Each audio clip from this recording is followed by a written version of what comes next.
The roundtable is almost guaranteed to be the most dramatic and entertaining part of the Traitors, but this particular roundtable proved to be surprising by giving us what could be the most one-sided banishment vote. While I didn't have any intention to cover Poland's individual episodes, the first banishment threw in something that I've yet to see from the versions I've watched so far. But what led up to it? I should have known from the first episode that this was going to be something different. Before the traitors were even picked, 3 players were told to leave the castle. Before that, all the players had picked Robert as the person they saw as a leader amongst them.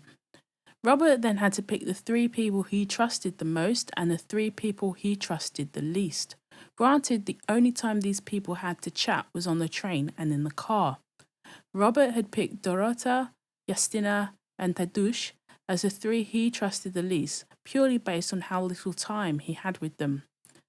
That's when Malvina, the host, told Dorota, Justyna, and Tadeusz to leave the castle.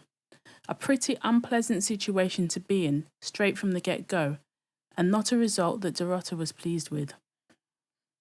There's been instances where the first task had carried an instant elimination, though they ended up returning, but this was different as it was down to one person's choice who didn't even know the consequences of naming anyone.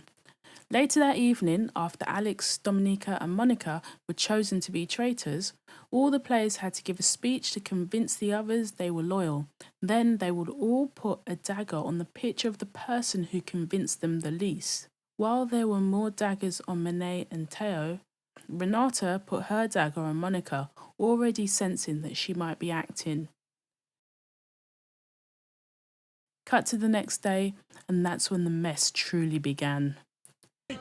Pozostali zdrajcy grają bardzo dobrze. Naprawdę jestem pełen podziwu do tego, jak Monika radzi sobie ze swoją rolą. There were signs that the game might be getting a bit too much for one particular person, already worn down with tiredness. I wasn't sure if she was overwhelmed or just playing a character.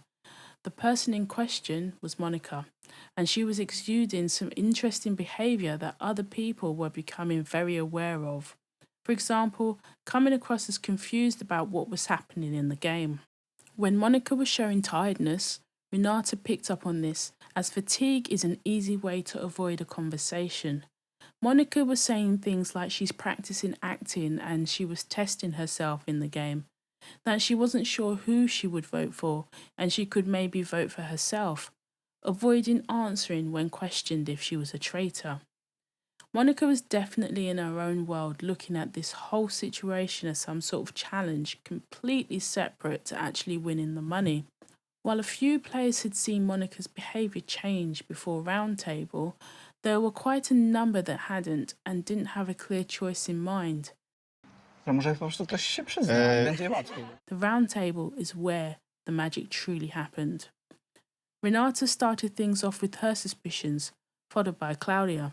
I don't know Polish, and I don't know how good the translations I was reading actually were, but there seemed to be some very harsh words spoken by Claudia. Words questioned if she had psychological tests, and that Claudia wouldn't fly on the same plane as Monika, who was a flight attendant. Viewers may occasionally question how good or competent the players are at their real-life jobs based on how they are in the game, but to hear, or in this case read it from an actual player in the game was very surprising, and afterwards the others made it clear to be more respectful. A couple of times the others would try to prompt Monika to defend herself, an opportunity to really act and test herself, play the role of a lifetime or just a year. I mean, that seemed to be her goal in the game. There was no defence. In fact, she did the total opposite and actually said she would write her name down on the board.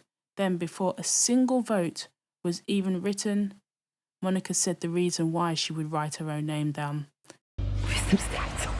Every time the camera cut to Malvina, I was wondering if there was a sense of, we made the wrong choice here. There was a moment when it looked like Malvina was going to interject after Monika's confession, but it didn't happen at that point. I wondered if the producers just wanted to let things play out.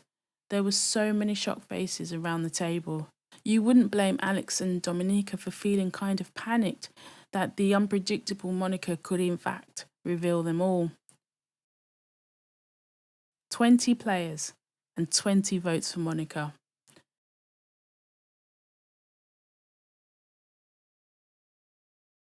Monica isn't the first traitor to be banished at the first banishment, but I've never witnessed a vote so one-sided that even the person in question voted for themselves. I still have a few versions to get through, so I should see if this ever happens again. The start of this season is already proving to be messy in such an entertaining way. I mean, I'll just leave you with this from episode 3. Powiedz mi, co myślisz o Stanleyu? Stanley ja nie myślę. Dlaczego? Renata mi powiedziała, że stacja by nie zrobiła minority w Polsce.